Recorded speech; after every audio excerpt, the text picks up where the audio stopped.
कौन सा प्यार है जो कभी हम च्यवनप्राश के अंदाज में देखते हैं तो कभी हम बंटी के अवतार में आपको देखते हैं। फॉर्चुनेटली मुझे इतने कमाल के और दिग्गज डायरेक्टर मिले। मेरठिया गैंगस्टर का संजय फॉरनर करने में बहुत मजा आया। कोई भी ऐसी चीज हो रही होती है तो मैं बहुत एंजॉय करता हूँ इस प्रोसेस में। नमस्कार दर्शकों, ट्यूजडे 3 हिंदी पर आप सभी का बहुत बहुत स्वागत है और मैं हूं आपकी होस्ट और दोस्त दीपिका शर्मा। देखिए, सिनेमा में पुलिस वालों की और चोरों की कहानियां, गैंगस्टर्स की कहानियां हमेशा काफी पसंद की जाती रही हैं। और जब भी हम बचपन से भी जब चोर पुलिस खेलते हैं तो अक्सर खुद को पुलिस वाली कैटेगरी में ही रखना पसंद करते हैं। आई एम श्योर आप सब बहुत सारे ऐसे हमारे साथ जो दर्शक यहाँ जुड़ रहे हैं या जुड़ने वाले हैं, आप सभी पुलिस वाली कैटेगरी में जुड़ना चाहेंगे। लेकिन मैं आपको आज एक ऐसे एक्टर से मिलाने वाली हूँ जिन्होंने बचपन में भले ही पुलिस बनना सोचा हो, लेकिन जब से वो बड़े हुए हैं और फिल्मी दुनिया के फिल्मी पर्दे पर आए हैं, लोगों में उन्हें गैंगस्टर ही नजर आता है और वो भी इतने अलग अलग शेड्स में। आई मीन जतिन, सबसे पहले तो बहुत बहुत स्वागत है आपका न्यूज 18 पर। और ये कौन सा फैसिनेशन है, ये कौन सा प्यार है जो कभी हम च्यवनप्राश के अंदाज में देखते हैं तो कभी हम बंटी के अवतार में आपको देखते हैं। सबसे पहले तो बहुत बहुत बधाई इस जर्नी के लिए। और कैसे हैं आप? बहुत बहुत धन्यवाद, यहाँ पर आपने मुझे बुलाया। मैं बहुत अच्छा हूँ। और जैसा कि आपने बात जब शुरू करी तो सबसे इंटरेस्टिंग पॉइंट मुझे वहाँ पे ये लगा कि बचपन में जैसे सब पुलिस वाला बनने की सोचते हैं। अच्छा, मैंने इन दोनों में से कुछ भी कभी नहीं सोचा था। मैंने ये जरूर सोचा था कि एज अ करियर मैं इंडियन आर्मी में जरूर जाना चाहता था। बट बचपन में अगर आपको याद हो तो कभी हम नैनीताल, कुल्लू मनाली वगैरह साइड पे जब घूमने जाते हैं तो वहाँ तस्वीरें नहीं खींचते हैं, कुछ गेटअप बना के। तो बचपन की मेरी एक तस्वीर है जहाँ पर मेरा गेटअप जो है वो डाकू का बना हुआ है और मेरी फोटो खींची हुई है। तो डाकू वाले गेटअप में मेरी फोटो है बचपन की। तो पता नहीं, शायद वहां से ऐसा डिसाइड हो गया होगा कि अगर मैं करियर में कुछ बनना चाहता हूँ तो शायद विलन या उस नेगेटिव साइड में होऊंगा। लेकिन मैंने कभी सोचा नहीं था। मैं भी पुलिस वाला बनना चाहता था। और अगर आप बात खाकी की कर रही हैं तो खाकी में भी जब ये रोल ऑफर मुझे हुआ था च्यवनप्राश का, तब जैसे मुझे पता लगा कि अमित लोढ़ा जिनके ऊपर ये फिल्म बन रही है वो भी इंटरेस्टिंग, वो मतलब ऑब्वियसली क्योंकि वो मेन लीड है और इंटरेस्टिंग है।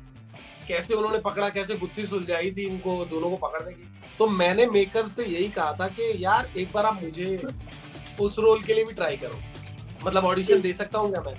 बट कास्टिंग डायरेक्टर ने तब मुझे बताया था कि यार नहीं, वो हो चुका है, फाइनल हो चुका है। तो ये है एक इंटरेस्टिंग कैरेक्टर, इसको तुम देखो। तो चाहे कास्टिंग डायरेक्टर हो या वो जो हम सबको ऊपर से बैठ के डायरेक्ट करता है उसके डायरेक्शन में हो, बचपन से लेके अभी तक जतिन के लिए कहते हैं ना कि जब सारी दुनिया साजिश करती है आपको उस चीज से मिलाने के लिए, और वो साजिश हुई है कि आपको च्यवनप्राश बनाया गया है।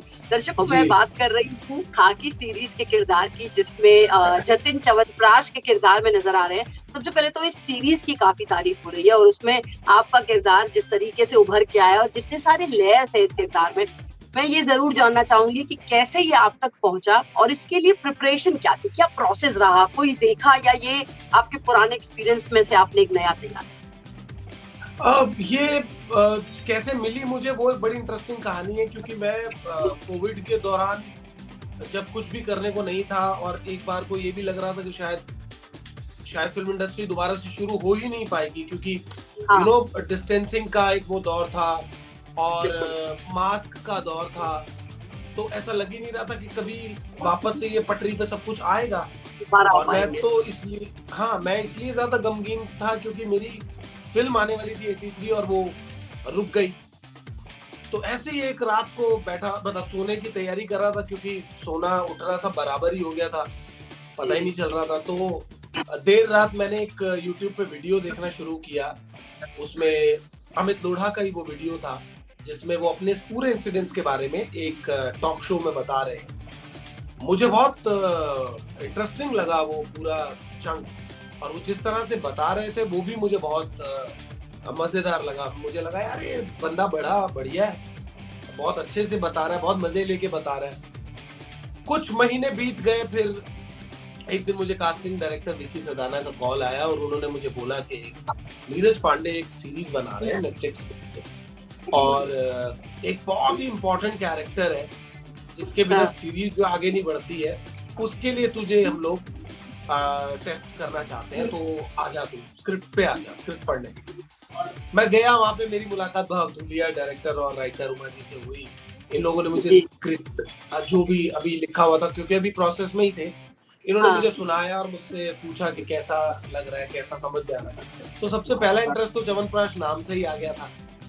उसके बाद जब वो रोल की परतें खुलना शुरू हुई, तो मुझे लगा कि यार ये मेरे पिछले कई गैंगस्टर से अलग है, अगर मुझे करना भी पड़ा तो, है ना। और जब वो मुझे बताने लगे तो मुझे एकदम रियलाइज हुआ कि ये कहानी मैंने कहीं सुनी हुई है, और तो मुझे ध्यान है कि ये वही कहानी है जो मैं उस रात को यूट्यूब पे सुन रहा था, अमित लोढ़ा के ज़बानी। और मैं, वो होता है ना, एक इमीडिएट कनेक्शन होता है, वो कनेक्शन बैठ गया इसके साथ। और फिर वहां से प्रोसेस शुरू हुआ, लुक टेस्ट हुआ, स्क्रिप्ट रीडिंग सेशन हुए, डायलेक्ट कोच बैठा, उसके साथ कई सेटिंग्स हुई। और चैलेंज इसलिए था क्योंकि रिपीट नहीं करना था अपने आप को, जिस तरह का कैरेक्टर गैंगस्टर या क्रिमिनल गैंगस्टर लोग पहले देख चुके हैं, उससे कुछ अलग करना था। और वो सारी चीजें ऑलरेडी इस च्यवनप्राश में थी। ये लाउड नहीं था, ये गुस्से वाला नहीं था, ये मसल पावर पे उतना यकीन नहीं करता है, मतलब खुद से जो कहते हैं ना, हाथ से सब कुछ नहीं करता है। और फैमिली है, उसका मोटो क्लियर है, मोटिव क्लियर है कि वो अपनी जो कम्युनिटी है उसके लिए कुछ करना चाहता है, अपनी फैमिली के लिए, अपने बच्चे के लिए, अपने बेटे के लिए करना चाहता है। तो ये बड़ी सारी चीजें क्लियर थी। और फिर मुझे लगा कि यार इससे बेहतर हो नहीं सकता कुछ। अभी तक जो मैंने किया है उससे अलग प्ले करने का मुझे मौका मिल रहा था। मैं जहां पर मुझे बहुत आउट लाउड होना पड़ा है बाकी कैरेक्टर्स में, इसमें मुझे बहुत अंदर जाकर उसको समझा मैंने। इस तरह का जो ओरिजिनल आदमी है उसका रेफरेंस तो नहीं बहुत मिल पाया, सिवाय उनके बोलने के तरीके के, क्योंकि उनकी एक दो स्पीचेस ही मैं देख पाया था। और खुद से पता नहीं क्यों, लेकिन करते करते ना ऑटोमेटिकली वो खुद ही कैरेक्टर अपने आप बाहर आने लगा एक दो सीन्स के बाद। मुझे बहुत ज्यादा एफर्ट करनी नहीं पड़ी, मुझे सुर पकड़ में आ गया, और उसके बाद मैं चलता रहा। डायरेक्टर को मैं सुन रहा था कि वो कहाँ पे मुझे रोक रहा है और कहाँ पे मुझे जो मैं करना चाहता हूँ करने दे रहा है। वो सब बहुत ही स्मूथली गया, इसलिए ये हो पाया। बट जतिन, यहाँ मैं जरूर कहना चाहूंगी कि अक्सर आपसे लोग पूछते होंगे कि इतने सारे गैंगस्टर रोल आप कर रहे हैं, बड़ा आसान हो जाता है आपके लिए करना, लेकिन मुझे लगता है कि ये काफी मुश्किल होता है। और सबसे ज्यादा मुश्किल यही होता है कि जब आप एक गैंगस्टर कर चुके हैं, सब बंटी देख चुके हैं, अब च्यवनप्राश में हम बंटी नहीं देखना चाहते। तो ये बहुत बड़ा चैलेंज है कि जब आप पर्दे पर मेरठिया गैंगस्टर करते हैं या आप सात करते हैं, जब आप इतने डिफरेंस और इतने शेड्स दिखाते हैं ना, तो फिर मैं जब च्यवनप्राश को देखती हूँ तो मुझे ना तो बंटी याद आया, ना मुझे मेरठिया गैंगस्टर याद आया। तो आई थिंक ये एक एक्टर के तौर पे बहुत काबिल तारीफ काम है आपका। और इसी से मेरा अगला सवाल आपसे, जो आपने कहा कि बहुत सारे किरदार हैं, इतने सारे गैंगस्टर हैं, इसके अलावा बार बार हम गैंगस्टर का जिक्र कर रहे हैं, लेकिन 83 में यशपाल शर्मा जी का जो किरदार आपने किया, उसके अलावा छलांग का किरदार मैं जरूर जिक्र करूंगी। मुझे वो बहुत पसंद आया, उसका जो सेक्सी स्टाइल था मुझे वो बहुत पसंद आया। उसका जो एकदम ब्लंट सीधी साफ बात, इवन राजकुमार राव कई सीन्स में जब जतिन अपनी बात कह रहे हैं तो वो दब जाते हैं, तो मुझे वो बहुत पसंद आया। तो इतने सारे किरदारों में आपका पर्सनल फेवरेट कौन सा है? अभी तक के जो मैंने काम किया है उसमें से तो मुझे सबसे ज्यादा मजा जो आया वो बंटी को हटा के बताता हूँ, क्योंकि बंटी मैंने भी बहुत एंजॉय किया और लोगों ने तो किया ही। मुझे मेरठिया गैंगस्टर का संजय फॉरनर करने में बहुत मजा आया था, क्योंकि वो पहला एक एक्सपेरिमेंट था, ना सिर्फ एक्टिंग के तौर पे बाकी लुक्स के तौर पे भी। और मुझे पता ही नहीं था कि ये मुझे करना चाहिए भी कि नहीं, क्योंकि मैं एक इमेज एज एन एक्टर अपने दिमाग में लेके चल रहा था अपने लिए, वो थी हीरो की, कि मुझे हीरो बनना है, मुझे रोमांटिक चीजें करनी है, जिसके बाल हवा में उड़ेंगे, जो गाना गाएगा, नाचेगा। इसके पास वो सब कुछ है, इसके पास एक गर्लफ्रेंड है जिसको ये भगाना चाह रहा है या जो भी है, ये डेयरिंग है, ये सब कुछ है, लेकिन लुक अलग है। तो वो बहुत चैलेंज था उसके अंदर, और जिस तरह से ज़ीशान ने जो हमारे डायरेक्टर है उसने जिस तरह से मुझे सपोर्ट किया और मेरे पे भरोसा रखा इस रोल के लिए, तो आई थिंक वो मेरे अभी तक फेवरेट है। बंटी के अलावा मैं बंटी को नहीं गिनता हूँ, क्योंकि बंटी को तो गिनना भी नहीं लेवल है, तो उसको गिन ही नहीं सकते बीच में। तो ये मेरा बहुत क्लोज है साथ मराठिया गैंगस्टर का संजय फॉर्ड। अभी लेकिन जो आपने जिक्र किया कि मैं हमेशा से चाहता था रोमांस और बाल उड़ते हुए और एकदम हीरो, तो मुझे याद है नवाजुद्दीन सिद्दीकी ने एक बार कहा था कि मैं जब तक गैंगस्टर और एकदम कहते हैं ना कंटेंट ड्रिवन काम कर रहा था तो मुझे मजा आ रहा था, लेकिन जब से मैंने रोमांटिक फिल्म की है मुझे खून लग गया है। तो इस च्यवनप्राश के किरदार में थोड़ा सा खून आप तक पहुंचा है, और हमने देखा है इवन कुछ रील्स काफी फेमस हो रही है जिनमें जब आप अपनी वाइफ के सामने खड़े होते हैं, हालांकि वो मिलन नहीं हो पाता लेकिन वो बड़ा पीछे से गाना, तो ये जो हल्का सा खून लगा है, तो अब रोमांटिक अवतार में कितना मजा आने वाला है और कितना आपका फोकस है कि भाई एक आध बार हीरो बना दो। अच्छा, मैं ये कहते हुए तो बहुत कॉन्फिडेंटली बोलता हूँ कि मुझे करना है, लेकिन मैंने रियलाइज किया है मैं उतना ही शाई भी हो जाता हूँ ये करने में। मुझे याद है जब ये वाला सीन हम शूट कर रहे थे, तो डायरेक्टर केम एंड सेड के यार तुझे उसकी आंखों में देख रहा है, बड़े दिनों बाद तू उसको मिल रहा है, और वो एक रिलीफ होना चाहिए, वो चेहरे पे एक प्यार दिखना चाहिए। और वैसे मैं बहुत वो बोलता हूँ कि अरे मैं कर दूंगा, मैं ये कर दूंगा, वो कर दूंगा, लेकिन जैसे ही वो सामने आया और मुझे ये हुआ कि यार वो कैसे करना है, और मैं बिल्कुल ऐसे बौखला गया थोड़ी देर के लिए कि यार ये होगा कैसे अब। बट थैंकफुली शायद वो इंस्टिंक्ट थी कहीं पे, उसको थोड़ा सा हवा मारा तो वो अंगारा जो है वो भाग गया और वो हो पाया। और मैं इसको तब तक नहीं मानता जब तक लोग नहीं बोलते, और लोगों ने जब उसको पसंद किया तो मुझे लगा कि हाँ यार चांस है भाई, करा जा सकता है, कोई ऐसी बड़ी बात नहीं। तो अब ऐसा लगता है कि मौका मिलेगा किसी प्रोजेक्ट में तो उसको जल्दी से जल्दी जो है एक्सप्लोर किया जाएगा। इस साल जरूर ये एक मेरा वो रहेगा फोकस कि मैं एक आधी रोमांटिक फिल्म जरूर करूं या रोमांटिक कॉमेडी फिल्म जरूर करूं, तो ये है अभी मेरे ज़हन में। ये फोकस है, और इस बार सिर्फ हवाइयां पप्पी नहीं चलेगी, हवैया पप्पी नहीं चलेगा इस बार ओरिजिनल पप्पियां मिले जतिन को, हमारी तो यही दुआएं हैं। यही, और बहुत बहुत शुक्रिया जी जतिन, मुझे याद है 4 साल पहले मैं प्रेग्नेंट थी और आप और मैं एक बार दफ्तर में ही मिले थे, और मैंने आपका पहला इंटरव्यू किया था, और तब से अब तक एक बहुत लंबा सफर आपका मेरे साथ रहा है, और मुझे आपसे बात करने में हमेशा मजा आता रहा है, क्योंकि आप सिर्फ एक एक्टर नहीं है, आप उस एक्टर के पीछे जो एक कहते हैं ना कि cinema is a medium of directors, और आप उस कुर्सी पे भी बैठ चुके हैं। मुझे आपसे जानना था कि कितना मुश्किल होता है एक डायरेक्टर होने के बाद, क्योंकि आप थिएटर प्ले डायरेक्ट करते हैं, थिएटर की एक अलग ही दुनिया है जिसके लेवल को मैच करना बड़ा मुश्किल हो जाता है। तो जब आप खुद एक डायरेक्टर रह चुके हैं, बहुत सारी बारीकियां या पीछे की चीज जानते हैं, अब जब एक नया डायरेक्टर आपको कुछ सिखा रहा होता है, कभी ऐसा हुआ है कि एक तो आपको लग रहा हो यार ये समझाया कुछ था पर ये कर नहीं पा रहा है, या डायरेक्टर से आप नहीं इत्तेफाक रख पाए हो, और अगर ऐसा हुआ है तो क्या बोल पाते हैं या इग्नोर मार देते हैं कि चलो ठीक है ये वाला हो जाए पर नेक्स्ट टाइम इसके साथ नहीं करते? क्या कहानी है कुछ इसके बारे में बताइए। नहीं, ऐसा एग्जैक्टली तो कुछ ऐसा नहीं हुआ, क्योंकि उस वक्त क्या होता है जब मेरे को निर्देश मिलता है, जब मैं किसी निर्देशक के अंदर एज एन एक्टर काम कर रहा होता हूँ, तो मैं बिल्कुल भी वहां पर जो है अपना कोई मत सोचने की कोशिश नहीं करता हूँ। और फॉर्चुनेटली मुझे इतने कमाल के और दिग्गज डायरेक्टर मिले। अगर मैं अपने अभी तक के करियर का पहली 10 फिल्में देखूं तो वो सारे नए डायरेक्टर थे, अपनी पहली फिल्म डायरेक्ट कर रहे थे।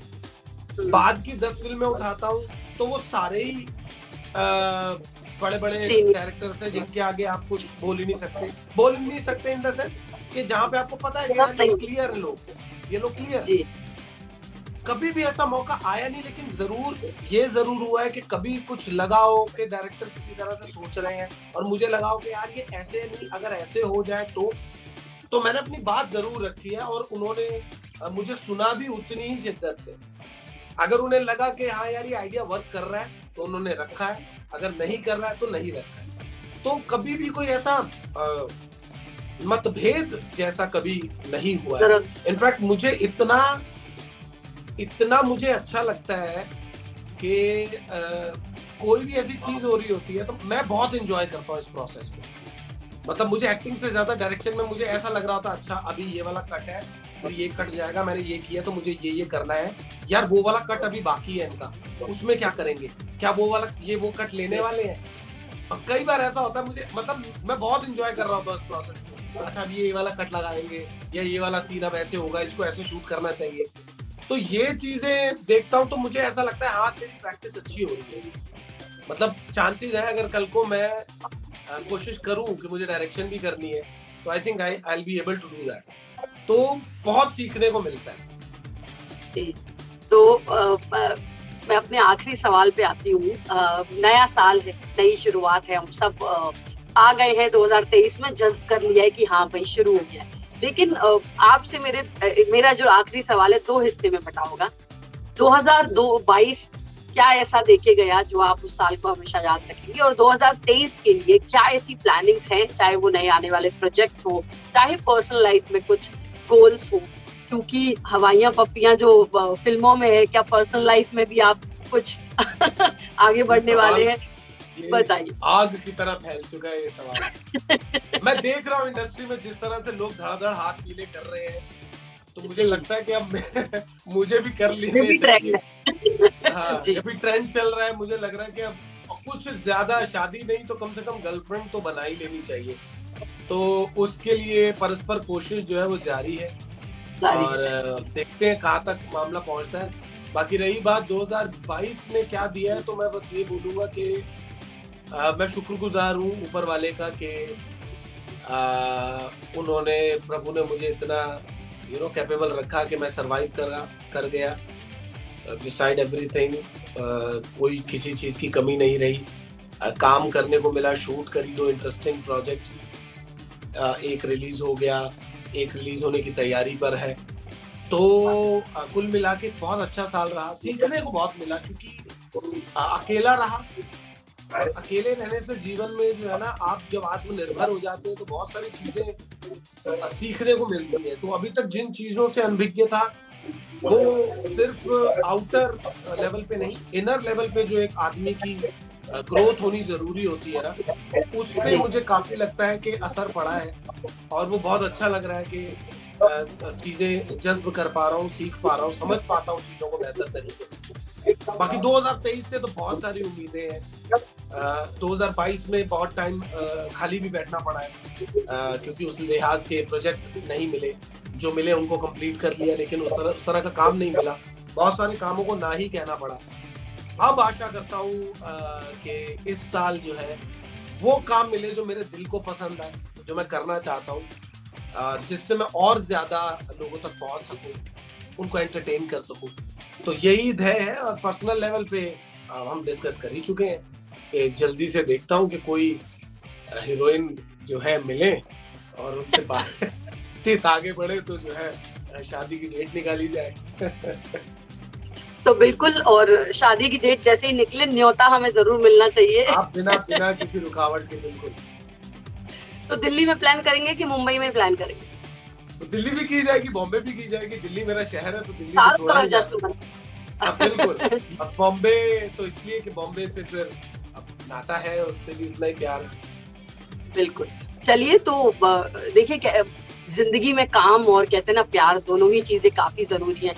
तो काम तो ईश्वर की कृपा से और आपकी मेहनत से आपको लगातार मिल ही रहा है। हम उम्मीद करेंगे कि इस इंटरव्यू के बाद आपको जिस गर्लफ्रेंड के प्रोसेस में आप लगे हुए हैं वो प्रोसेस भी पूरा हो जाए और शादी की तैयारियां जल्दी से बजे, ताकि हम उस पर भी और बात कर सके। जतिन, आपके साथ बात करके बहुत मजा आया। Thank you, Deepika. Thank you so much. It was lovely talking to you after so long. Seriously. Thank you so much. Thank you. तो और दर्शकों बने रहिए न्यूज़ 18 हिंदी ओरिजिनल्स के साथ। हम उम्मीद करेंगे ऐसे ही मजेदार कन्वर्सेशंस और लेकर आएं और ऐसे ही सितारों को आपसे मिलें। धन्यवाद। Thank you. Thank you Deepika. Take care, bye. Bye.